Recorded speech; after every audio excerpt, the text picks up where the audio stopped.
저는 평상시에 이 샤워를 하기 전에 핸드폰으로 유튜브 앱을 틀어서 그 화면 상단에 나오는 찬양이나 또 설교를 종종 틀어놓고 샤워를 합니다. 이제 얼마 전에 샤워를 하기 전에 유튜브 채널을 이렇게 틀었더니 거기에 몇 개 설교가 이렇게 떴는데 그 중에서 조금 이 썸네일하고 제목이 눈에 띄는 게 하나 있었어요. 한 애띤 여학생의 얼굴과 함께 너는 오늘 죽으면 지옥이다 뭐 이런 제목으로 올라온 설교였어요. 저는 평상시에 이제 그런 걸 잘 안 봐요.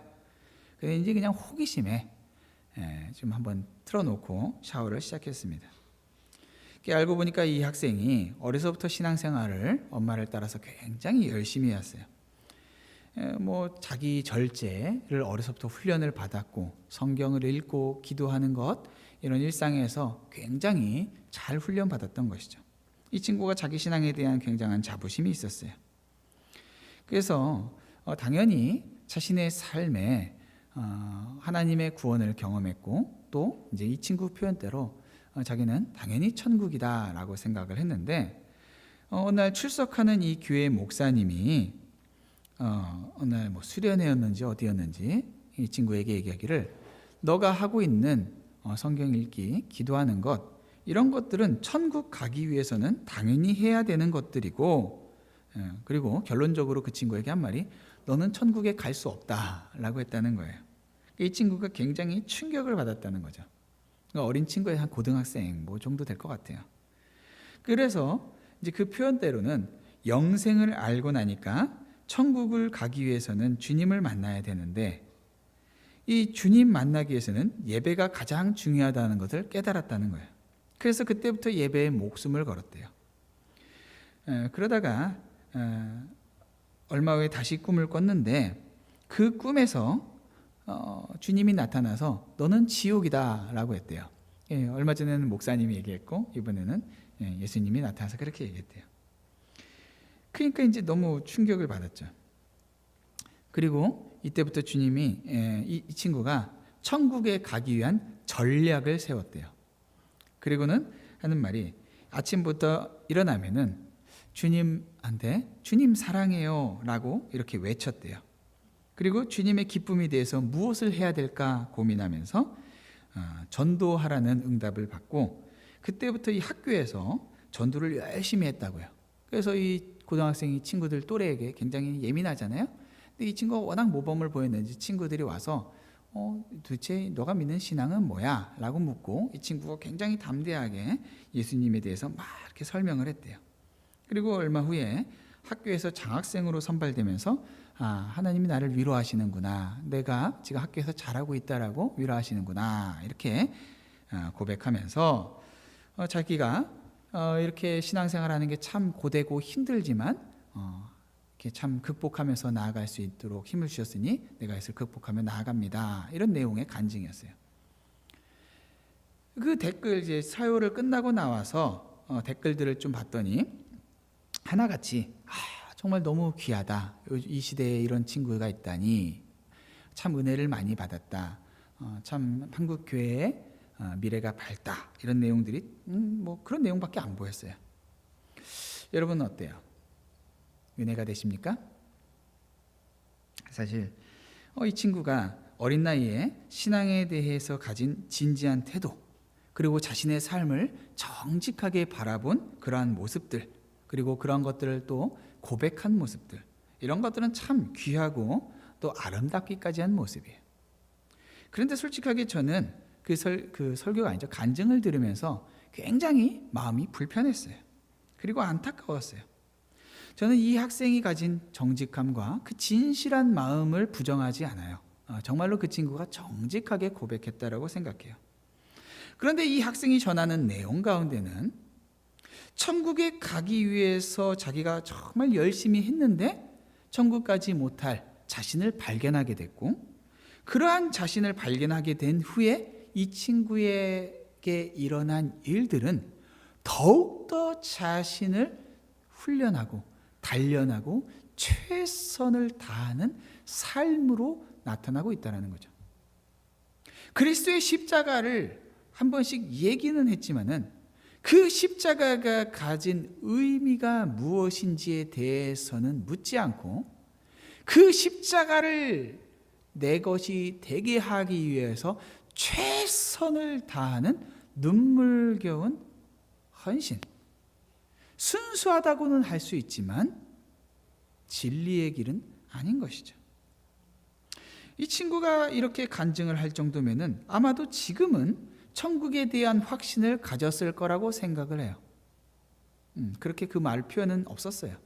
그런데 이 친구에게 천국에 대한 확신을 준 것은 주님이 나 같은 죄인을 용서하시고 그러한 어울리지 않는 하나님의 그 구원과는 전혀 어울릴 것 같지 않은 나 같은 죄인에게 아들을 내어주셨다라고 하는 그 감격, 그 은혜, 그것을 고백하는 것이 아니라 더 헌신하고 더 최선을 다하는 자신의 삶을 보면서 아, 이제 나는 천국이구나, 이러한 고백을 하고 있다라는 것이죠. 어떤 분들은 저를 보면서 목사님 너무 부정적이지 않습니까? 너무 까다롭지 않습니까? 목사님이 가진 그 기준이 너무 높은 것은 아닙니까? 라고 말씀하실지 모르겠어요. 그렇지 않아요. 저는 여러분에게 높은 기준을 가지라는 것이 아니라 기준이 달라져야 된다라고 말하고 있는 거예요. 이것은 너무나도 심각한 문제예요. 이 친구가 이런 고백을 했는데 거기에 어느 누구도 아이야, 참 너의 눈물겨운 헌신 참 귀하지만 주님이 우리에게 주신 구원은 너의 열심과 헌신을 통해서 주어진 것이 아니라 바로 나 같은 죄인을 위하여서 아낌없이 아들을 내어주는 하나님의 온전하신 긍휼, 사랑, 그곳에서 오는 것이란다 라고 하는 그러한 말이 한마디도 없어요. 왜요? 고민을 하지 않는 거예요. 이 시대의 교회는 천국에 대해서 이야기하고 구원에 대해서 이야기하지만 그것이 갖는 의미가 무엇인지에 대한 고민이 없는 거예요. 내가 믿는 것이, 내가 이러한 믿음을 가지고 있다라고 하는 것을 아무리 증명하기 위해서 헌신을 다하고 최선을 다한다고 해서 그것이 우리에게 구원을 주는 것이 아니죠. 성경은 우리에게 하나님께서 그리스도를 통해서 하신 그 일이 무엇인지를 너희는 깨달아 알고 그것을 믿으라 라고 말하지, 그 천국을 얻기 위해서 너희들이 무엇을 해야 한다라고 말하지 않아요. 구약의 백성들은 계명을 받았지만 그것을 통해서 발견한 것은 계명을 지킴으로써 내가 구원받을 수 없는 나를 향한 절망과 모자란 모습밖에 없었어요. 결국 그것을 통해서 그들은 하나님의 긍휼을 구할 수밖에 없었다라는 거예요. 오늘날 많은 사람들이 신앙생활하면서 우리가 믿는 것이 무엇인지에 대한 진지한 질문을 던지질 않아요. 대신에 내가 뭘 믿는지를 묻는 게 아니라 내가 믿는 것에 대해서 진지한가? 이 질문을 단지 던지는 정도라는 거죠. 내가 정말로 열심히 믿는가? 이 질문에 대해서 내가 예스라고 답할 수 있으면은 그것으로 인해서 감격하는 거예요.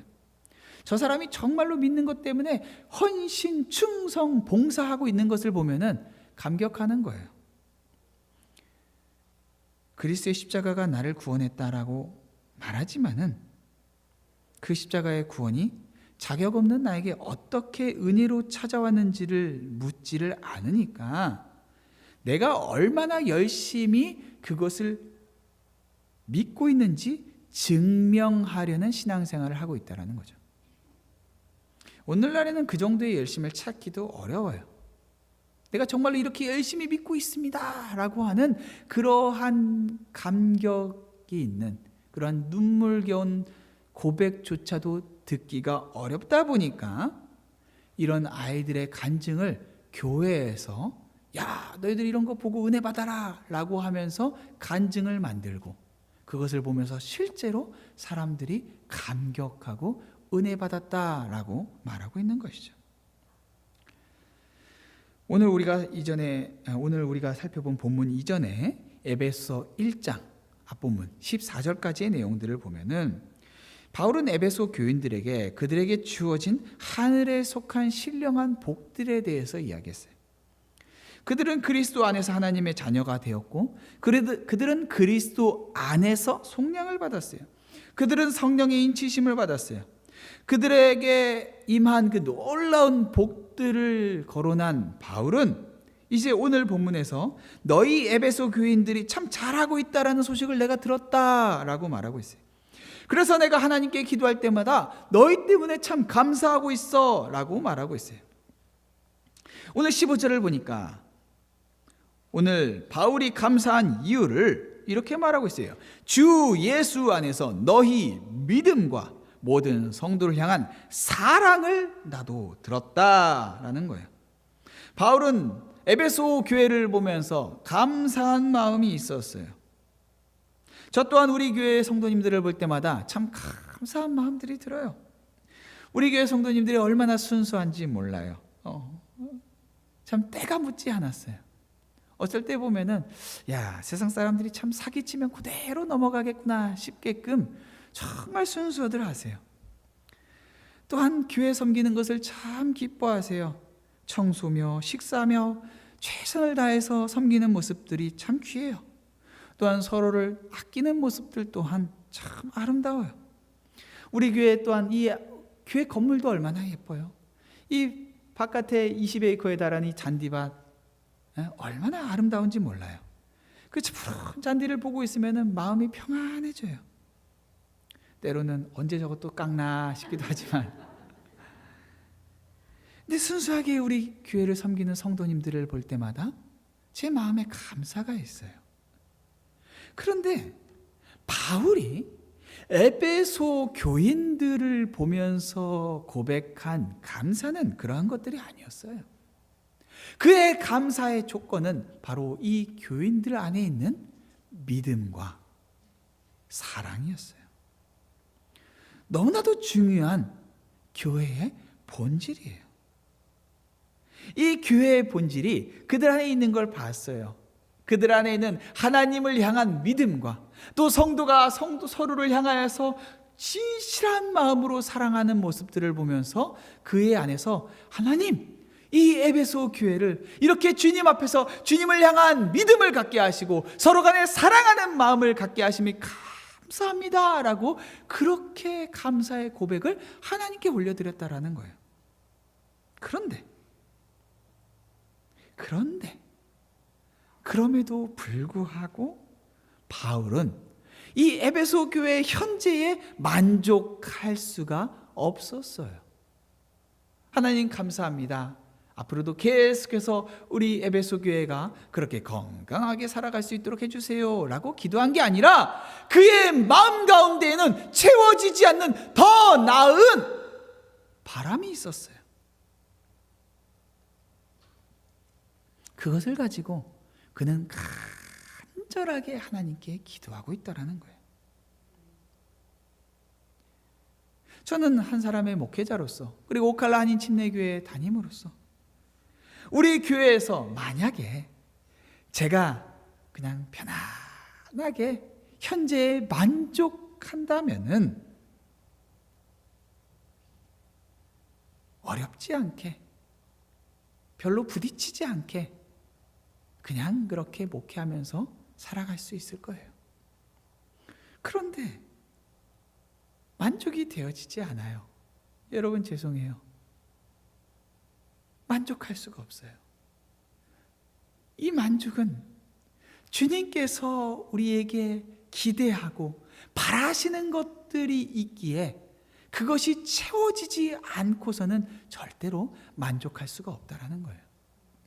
주님께서 만족하시지 못하는데 목회자인 제가 먼저 만족해버리고 끝난다면 그런 교회는 건강하지 않은 교회고 살아있다라고 말할 수 없는 교회예요. 여러분은 제가 여러분의 현재의 모습에 만족하기를 바라십니까? 그래서는 안 돼요. 그리고 여러분은 계속해서 기도하실 때 우리 목사님이 우리의 지금 모습에 만족하지 않도록 구하는 기도를 해야 돼요. 여러분, 지금 이 모습이 하나님 앞에서 전부가 아니라는 것. 하나님께서 더 많은 것들을 기대하고 계시다라는 것을 우리는 분명히 알고 있어야만 해요. 바울은 에베소 교회가 분명히 지금 감사할 만한 교회였지만 그가 오른 산은 그 제자들이라고 할 수 있는 에베소 교인들이 따라오는 모습들을 보면서 따라오는 모습을 보면서 감사하지만 그는 그 교인들이 자신이 오른 그만큼 오르기를 바라요. 그래서 만족이 되지 않는 거예요. 너희들 거기에 멈춰서서는 안 돼. 우리 계속해서 나아가자. 너희들이 여기서 보는 하나님의 영광과 하나님의 계획들은 더 넓고 더 놀라운 것들이야 라고 그렇게 이야기하고 있는 것이죠. 여러분의 신앙생활에 여러분이 정말 바라는 것이 뭐예요? 제가 세 가지의 이 후보군을 놓고 객관식의 어떤 그 질문을 드리겠어요. 여러분이 정말 어떤 이 세 가지 중에 어떤 신앙생활을 하고 싶냐는 거예요. 첫 번째, 천국에 가기만 하면 된다.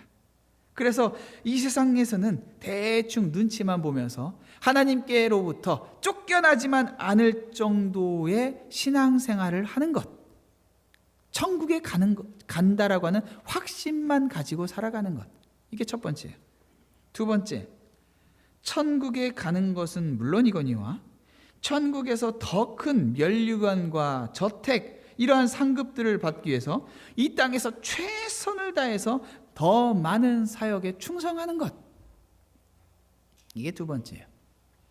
세 번째는 날마다 그리스도를 통해서 주어진 이 구원에 감격하면서 더욱 주님을 알아가기를 소원하고 그렇게 주님을 알아가며 주님을 더욱 사랑하는 그러한 신앙생활. 여러분의 바람은 어디에 있어요? 그냥 천국 가는 것? 천국에다 더 많은 상급을 쌓는 것?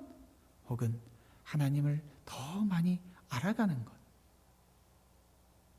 저와 신앙생활을 하시는 여러분들은 이미 답이 3번이라는 걸 알고 계실 거예요. 1번은 사실 신앙생활이라고 할 수 없는 것이고 2번은 상급을 전제했기 때문에 그 상급이 무엇이냐에 따라서 조금 답변이 달라지겠지만은 제가 전제했던 것처럼 더 편안하고 더 많은 것들을 누리는 것 같은, 여전히 이 세상에서의 삶을 천국으로 끌어간 것 같은 그러한 것은 내 자아를 만족시키기 위한 것이기에 여전히 건강한 신앙생활이라고 할 수가 없어요. 우리가 참된 성도라고 한다면은 우리의 정말 바람은 하나님을 알아가고 이미 주어진 그 구원에 감격하고 그렇게 주님을 즐거워하면서 살아가는 것, 그게 신앙생활이죠. 천국에 가기 위해서 아둥바둥하는 것은 이미 그에게 주어진 구원이 무엇인지 알지 못한다라는 거예요. 구원이 무엇인지 알지 못했는데 무엇을 믿을 수가 있고 믿음이 온전하지 못한데 그에게 구원, 천국 이런 것들이 과연 유효하다라고 말할 수 있겠냐라는 거죠. 오늘 바울이 에베소 교인들을 위해서 하나님께 드린 기도를 살펴보는 것, 이것이 그래서 너무나도 중요해요. 바울이 교회를 위해서 드린 기도가 뭐예요?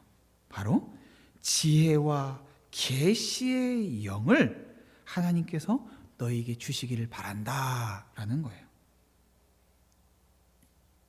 이미 1장 8절에서 바울은 하나님께서 모든 지혜와 총명을 우리에게 넘치게 하셨다라고 말씀하고 있어요. 하나님께서 이미 지혜와 총명을 주셨는데 그 지혜와 총명을 주셨다라고 하는 것은 하나님께서 아들 예수 그리스도를 죄인된 너희들을 위해서 아낌없이 내어주셨고 너희들의 죄가 그 안에서 해결되었고 그를 통하여서 너희가 하나님의 자녀가 되었다라고 하는 것을 너희가 깨달아 한다라는 거예요. 자, 그런데 그러한 그들에게 여전히 지혜와 계시의 영이 필요하기에 그것을 간구하고 있어요. 그것은 하나님께서 백성들에게 이미 허락하신 그 진리를 우리에게 지속적으로 성령을 통해서 깨닫게 하시는 것, 기억하게 하시는 것, 그것을 그들에게 필요하다라고 말하고 있는 것이죠. 계시라고 하는 것은 감추어진 것이 드러나는 거예요.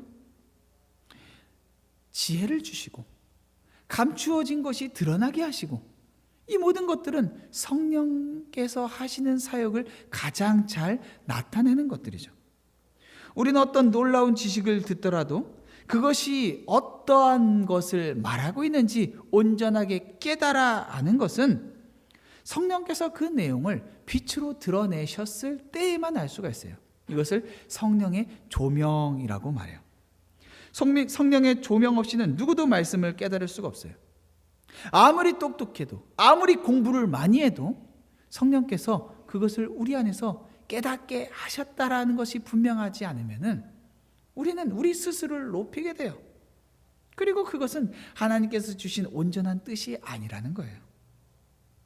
그래서 에베소서를 읽다 보면은 하나님의 은혜에 대해서 얘기해요. 누구도 자랑하지 못하는 것이라고 말하고 있어요. 말씀을 깨달아 알았을 때, 야, 깨달아 알았다. 저것들은 저거 모르지? 라고 한다면은 그 성령께서 주신 깨달음이라고 할 수가 없어요.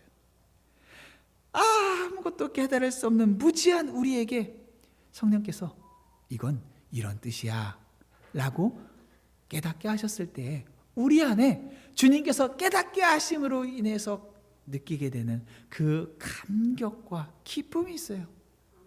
주님께서 깨닫게 하셨기에 우리는 주님 앞에 낮아지고 겸손하고 자랑할 생각이 들지 않는 거예요.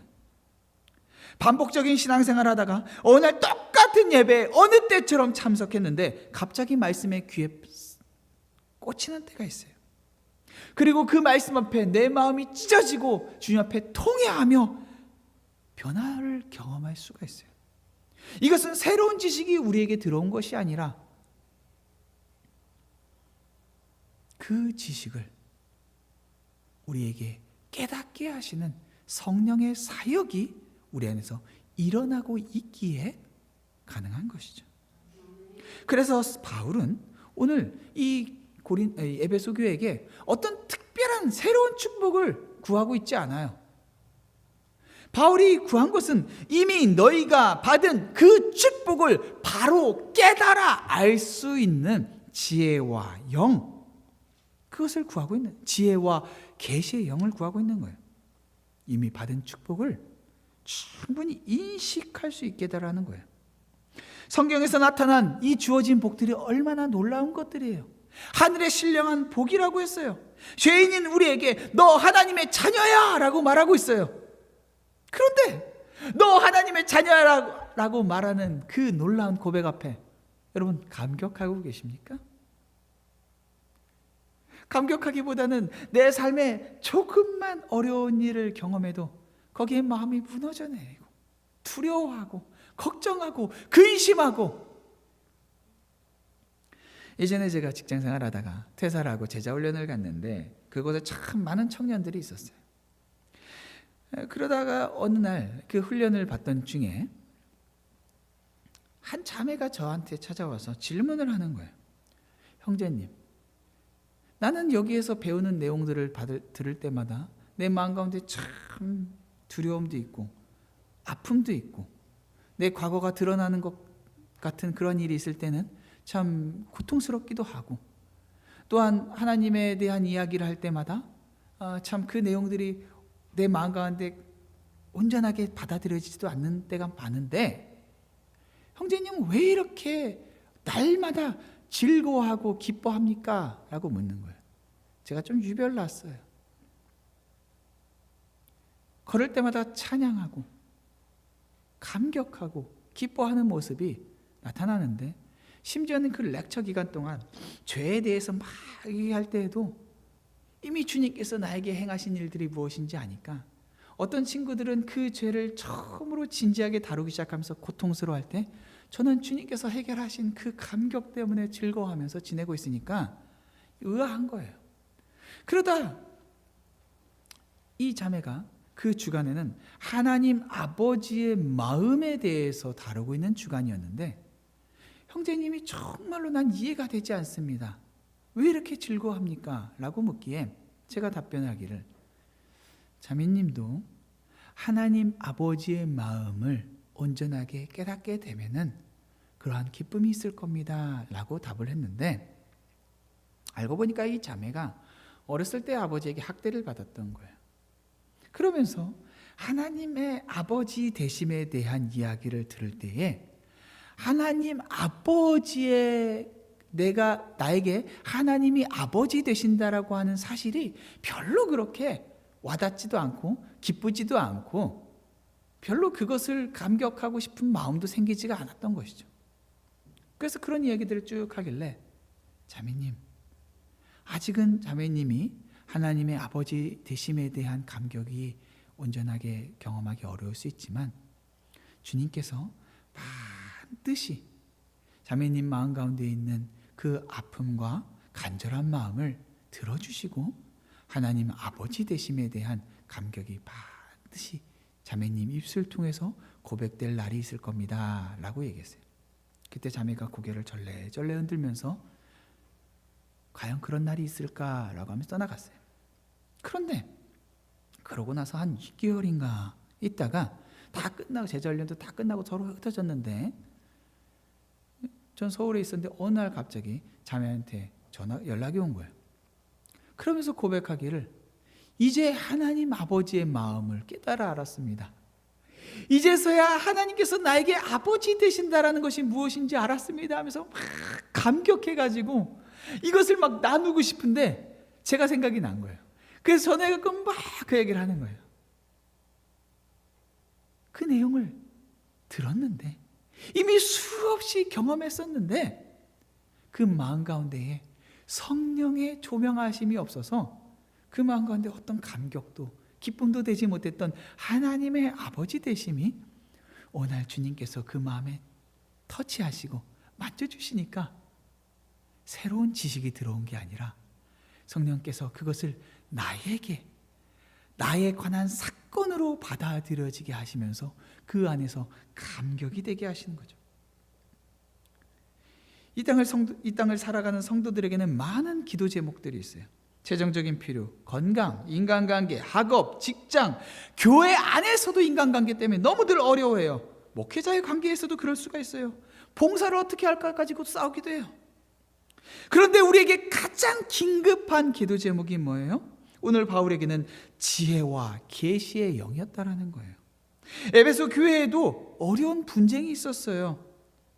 그들 가운데 가장 큰 문제 중에 하나는 분열이었어요.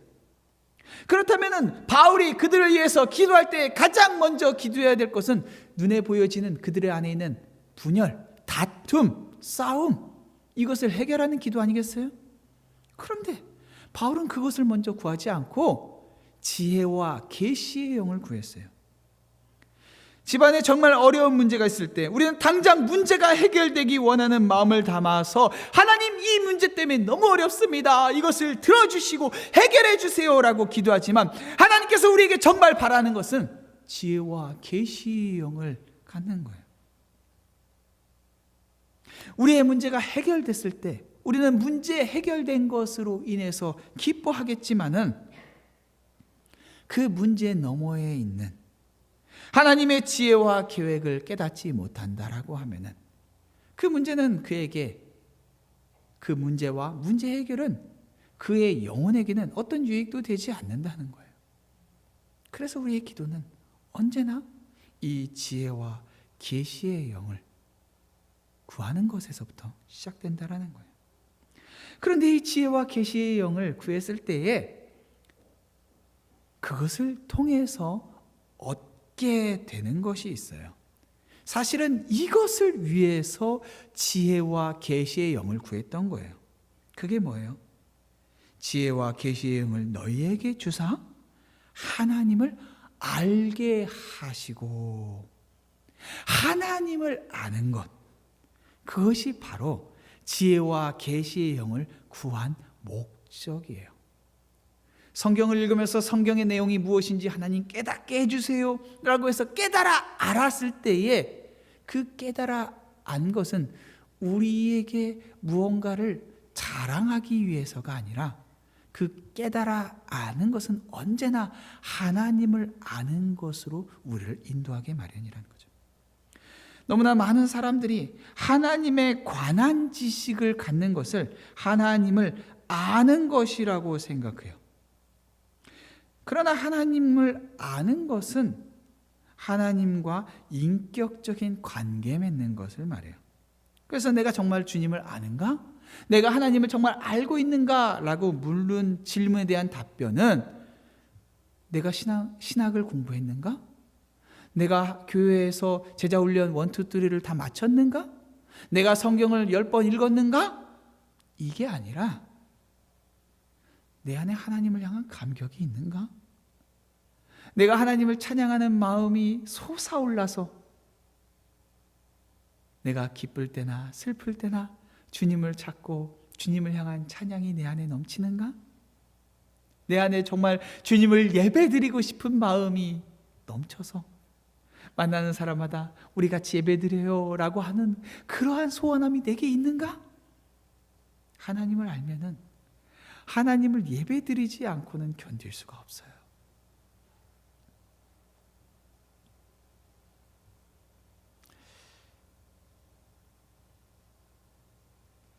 아까 설교를 시작하면서 나누었던 학생은 천국에 가기 위해서 예배에 최선을 다했다고 했어요. 그러나 그러한 예배는 진정한 의미의 예배가 될 수 없어요. 왜냐하면 예배는 구원받은 하나님의 백성이 하나님의 구원을 감격하는 것이지, 구원을 사모하는 자가 간절하게 하나님 나 구원해 주세요 라고 구하는 게 예배가 아니에요.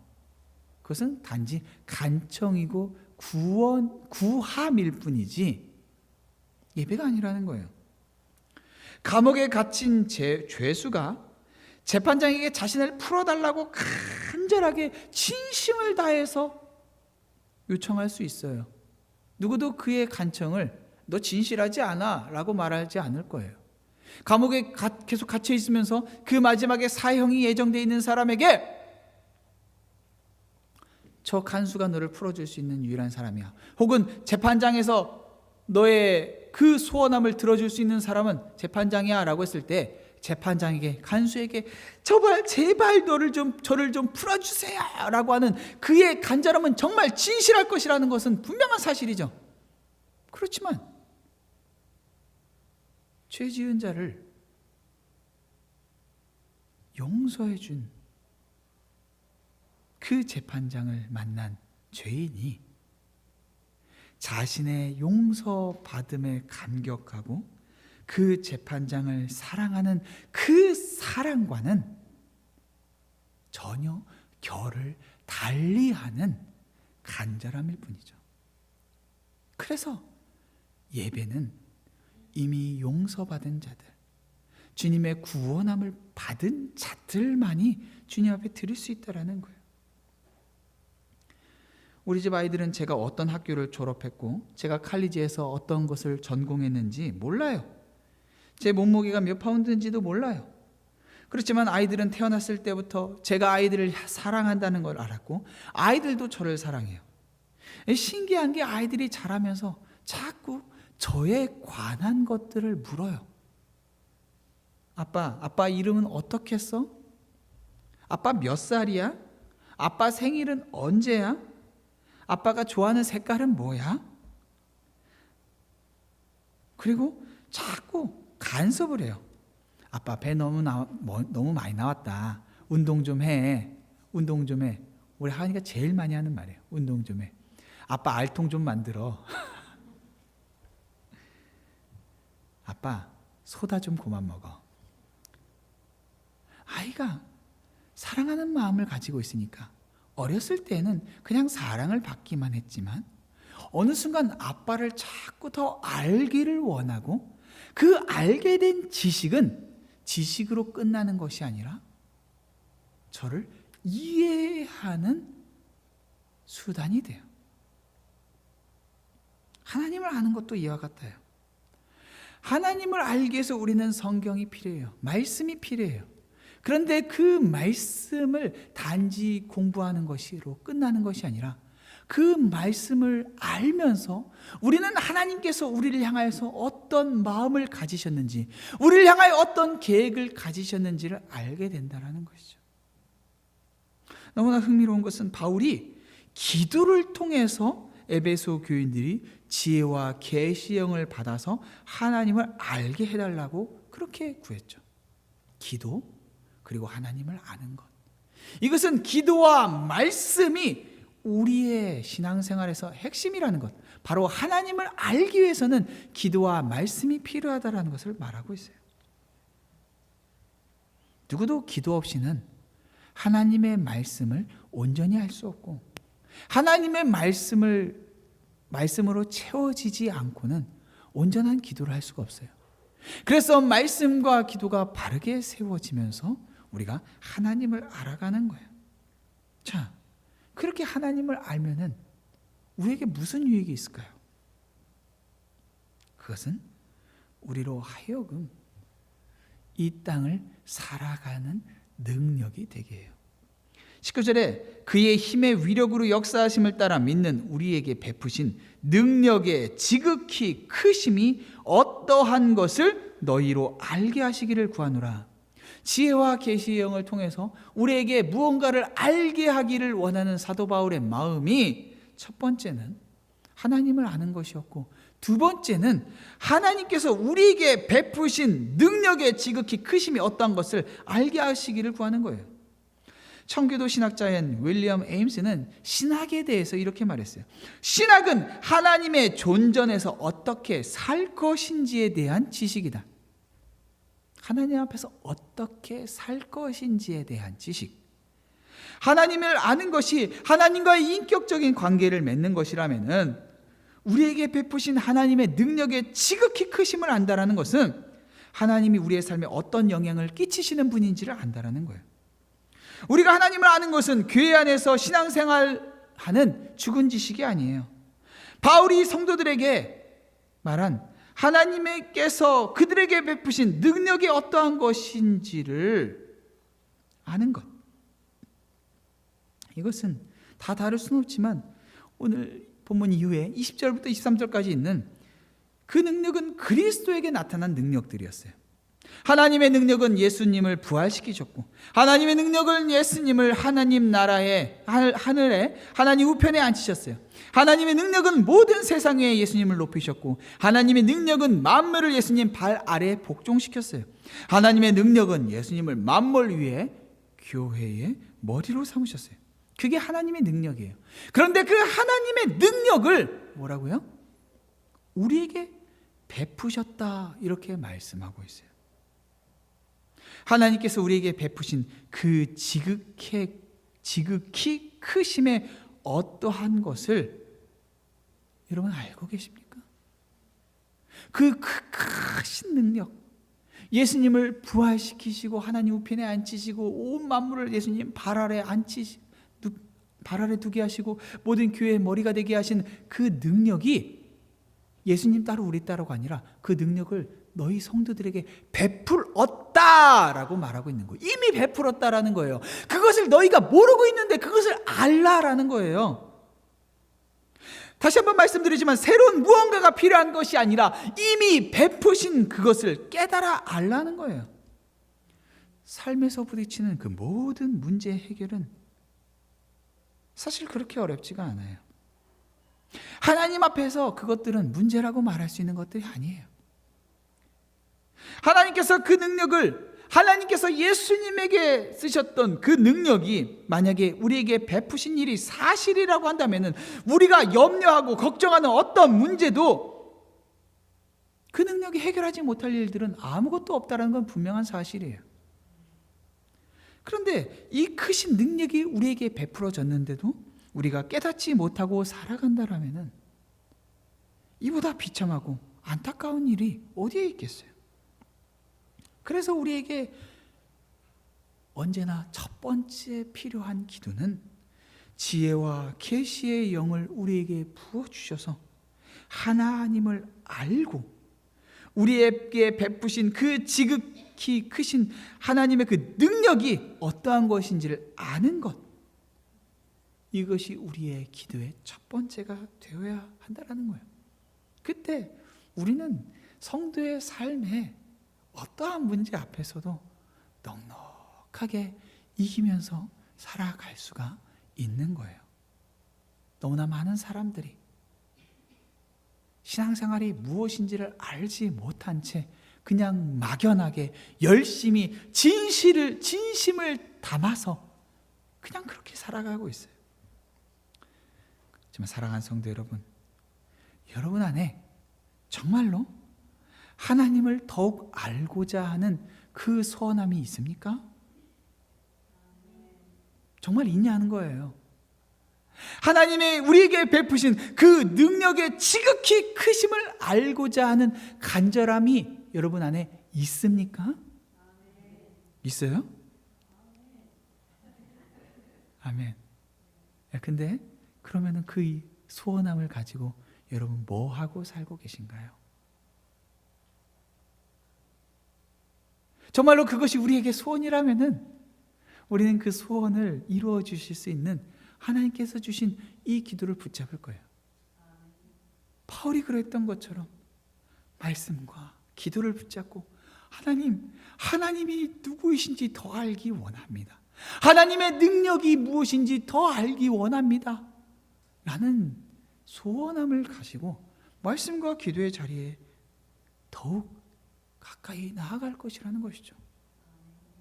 그럼 여러분 한번 입으로 대답하지 마시고 여러분 앞에, 여러분 내면 안에 한번 답변해 보세요. 여러분 지금까지 정말 그 소원함 가지고 살아오셨나요? 그래서 바울이 에베소 교인들을 향해서 그의 기도가 그랬던 거예요. 정말 잘하는 것 같은 그 에베소 교인들이지만은 그들 안에 있어야 될 그 소원이, 그들 안에 가장 필요한 것이 무엇인지 알고 있는 바울이 그렇게 하나님께 기도했다라는 거예요. 제가 이번 주 토요일에 올랜도에서 공동체 성경 읽기 세미나 있다라고 여러 번 말씀드렸죠. 저는 여러분 적극적으로 참여하셨으면 좋겠어요. 우리 안에 지혜와 계시의 영을 하나님께서 부어주시기를 간절히 소원하는 마음 가지고 하나님, 내가 말씀의 자리에 나아갑니다. 기도의 자리에 나아갑니다. 그 소원함을 가지고 여러분 삶에 시간을 좀 썼으면 좋겠어요. 너무 바쁘대요. 왜 이렇게 바쁜 게 많아요? 하나님을 알아가고자 하는 소원함이 없으니까 세상에 바쁜 게 너무 많아요. 너무 많아요. 여러분 다시 한번 질문 드려볼게요. 여러분 정말 하나님을 알고자 하는 소원함을 가지고 계십니까? 하나님의 그 지극히 크신 능력의 어떠하심을 알고자 하는 그 소원함이 있냐는 거예요. 그것을 위해서 우리에게 허락되어진 시간, 물질, 에너지 지금 쓰지 않고 언제 쓰실 거예요? 언제? 오늘 바울의 이 기도를 나와 무관하다 생각하지 마시고 주님께서 우리의 교회를 세우기 위해서 바울의 입술을 통하여서 올려드린 그 기도가 저와 여러분의 입술의 기도가 되어서 날마다 그 지혜와 계시의 영을 사모하고 그 지혜와 계시의 영을 통해 하나님을 더욱 알고 그 능력을 통하여서 성도다운 삶을 살아가는 여러분 되시기를 주님의 이름으로 축원합니다.